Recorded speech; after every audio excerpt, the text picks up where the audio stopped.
O que é e como lidar com a ansiedade? Para quem não me conhece, meu nome é Davi Souza Dias e nesse vídeo eu vou explicar um pouco sobre qual a função da ansiedade, por que nós sentimos ansiedade, quando ela se torna um problema e quais são os principais sintomas e maneiras de a gente lidar com ela. Por que sentimos ansiedade? A ansiedade, é importante a gente entender que ela é um mecanismo biológico, natural e evolutivo que permitiu que a gente sobrevivesse, ou seja, ela faz parte da evolução.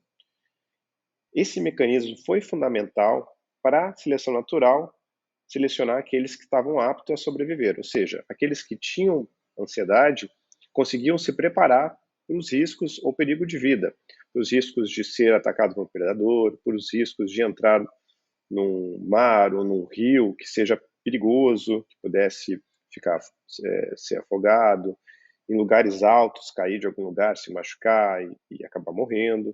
Então é um mecanismo que permitiu que a gente sobrevivesse, porque a gente se prepara para esses riscos. Então, essa é a função da ansiedade, nos deixar preparados para situações de risco de vida. Isso é uma primeira função da ansiedade. Ela também é um sinal de alarme. Assim como ela nos deixa preparados, ela ativa um alarme, olha, é risco, perigo, fique atento, se proteja, se previna. Isso também funciona a partir da evolução do ser humano e da capacidade de pensamento abstrato, de linguagem, de comparação do passado, de previsão do futuro, nos permite planejar e preparar ações para o futuro. Então, ela tem uma função também de nos deixar preparados para situações futuras e planejar o futuro. Então, ela funciona nos dando uma capacidade de previsibilidade e de antecipação de cenários futuros. Também dá para a gente pensar a ansiedade como um fluxo de energia, ou seja, ela é uma energia que, quando estagnada, acaba ficando num looping mais mental de preocupação. Mas quando ela é bem utilizada, ela serve como motivação para a ação. Ou seja, aquelas pessoas que têm uma característica temperamental, uma concepção biológica e genética de maior energia, de um temperamento mais acelerado, mais agitado, são as pessoas que têm uma predisposição a desenvolver ansiedade quando elas não colocam essa característica, essa capacidade em ação.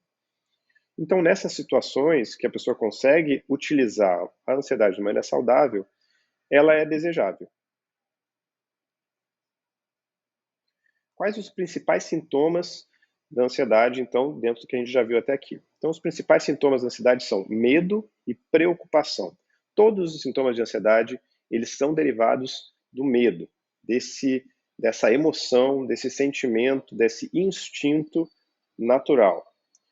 O medo, ele é ativado pela amígdala, é um setor do cérebro, é um local do cérebro que é mais primitivo, que é mais instintivo, que não tem tanto acesso ao processo de pensamento. Então ele é mais rápido. Você sente medo de uma maneira muito rápida. Você vê um perigo e você já sente através do corpo, das sensações do corpo. Taquicardia, falta de ar, as pupilas dilatam, você fica com os pelos eriçados, uma série de sintomas físicos e emocionais. A preocupação já ela é ativada numa região do cérebro que é mais avançada em termos evolutivos, que só os seres humanos possuem, que é a região pré-frontal. Essa área aqui, bem na frente, atrás dos olhos.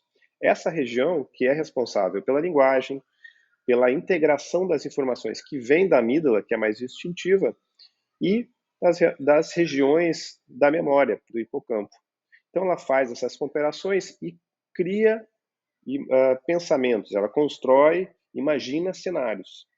E a partir desses cenários ela cria possibilidades e pensamentos que podem nos ajudar a prevenir ou a planejar um futuro, ou, mais uma vez, se esse gatilho de medo estiver descompensado e a amígdala estiver mandando muitos sinais de medo, ou se em algum momento ela está desativada, mas essa região pré-frontal ela entra num looping, essas preocupações costumam ficar obsessivas, recorrentes e já não servem para a sua função original, que é nos preparar para uma situação no presente, imediata ou no futuro. E quando que a ansiedade, então, viram um problema.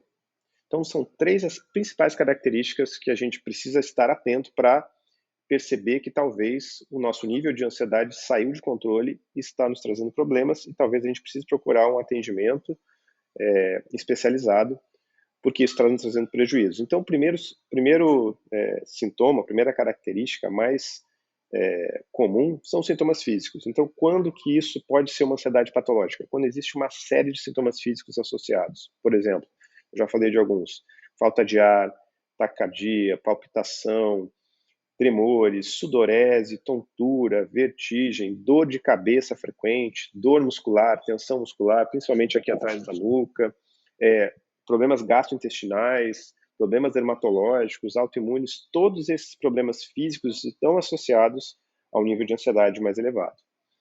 Em segundo lugar, é quando essa ansiedade ela fica generalizada para qualquer situação. Todas as situações geram um excesso de preocupação e um looping de preocupação obsessivo. Então, ela se generaliza para qualquer situação e não para uma situação específica que de fato a gente deveria se preocupar.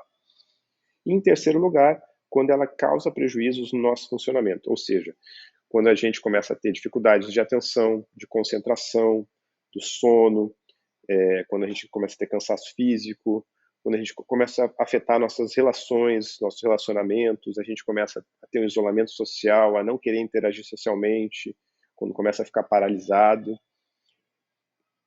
Nessas situações que o nosso funcionamento global acaba sendo prejudicado a nossa produtividade, nossa capacidade de trabalho. Então são essas 3 situações que a ansiedade dá sinais que ela está saindo de controle e que a gente precisa procurar um tratamento, um atendimento. Gostou? Então, nos próximos vídeos eu vou falar mais a respeito da ansiedade, como que a gente lida, quais os tipos de tratamento, quais os tipos de recursos que nós mesmos podemos ter para lidar com a ansiedade sem precisar procurar um tratamento, ou fazendo um tratamento, como vai ajudar esse tratamento a melhorar. Um abraço.